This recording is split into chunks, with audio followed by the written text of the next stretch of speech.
Bumble Bee Physio, and this exercise is high kneeling. High kneeling is really good for weight bearing through the hips and for transitions such as a pull to stand when children start to pull up on furniture to stand up. So how we're going to do this is there's two ways. You can place your child in high kneeling, or we can go from side sitting. So firstly, the side sitting one, I'm going to put some toys up and I'm going to make sure they're out of reach in a sitting position and in reach in a standing position. So here we have B. She's going to start off sitting at 90-degree angle from the bench. We're going to help her into a side sitting position and try to motivate your child by the toys. So show them the toys and get them looking there.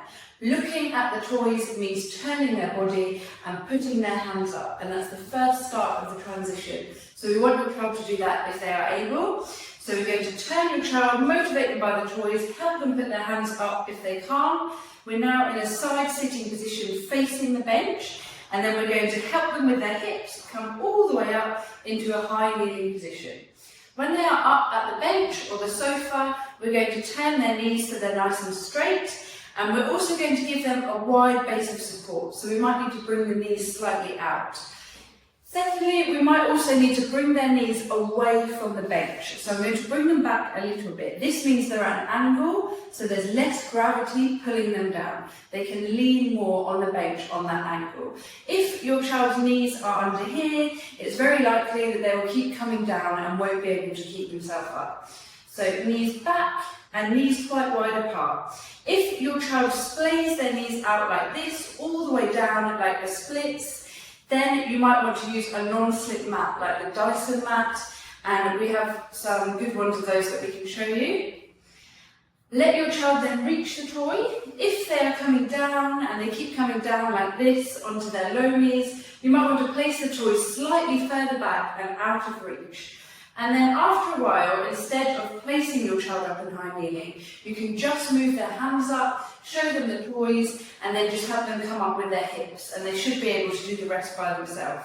You want to leave your child like this for as long as tolerated, anything from up to 30 seconds all the way up to 5 minutes if they're happy. And then to come down, we're quite simply going to do the opposite to how we came up. So knees together, hips to the side. You might want to bring the toys down to make it functional for them. They will want to come down, show them the toy, get them looking down, and we're going to bring their pelvis to one side and down into side sitting. If you can, then let go and let your child correct themselves into ring sitting all by themselves. That's really good for balance. So that's the first way of doing it. If you haven't quite done side sitting, your child's not ready for that transition yet, you're going to simply place them in a high kneeling position. So you're going to put toys up here, we're going to bend their knees and their hips, and you might want to use your thighs to bring some pressure inwards to stabilise them in this position. They can come down and relax on your knees to start with. We're going to show them the toys, put their hands up, encourage them to put their hands up, toys slightly out of reach. When they're keeping their hands up themselves, you're going to help them very slowly go up at their hips. Now you can see here the position that we have ended up in is her knees are too close to the bench. This means she'll keep collapsing down. So once she's up, once she's happy and playing, I'm holding her. I'm now going to slowly adjust and bring her knees slightly backwards towards me to get that angle. I'm holding her, I'm helping her. If she keeps splaying out, I might need to keep lots of pressure here with my knees.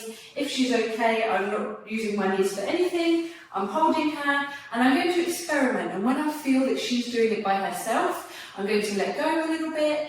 And when she's not doing it by herself, I'm going to help by putting pressure forwards and upwards on those hips.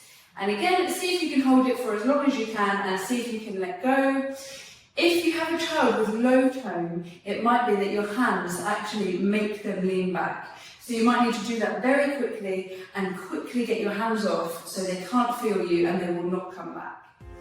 I hope you found this useful, and that's our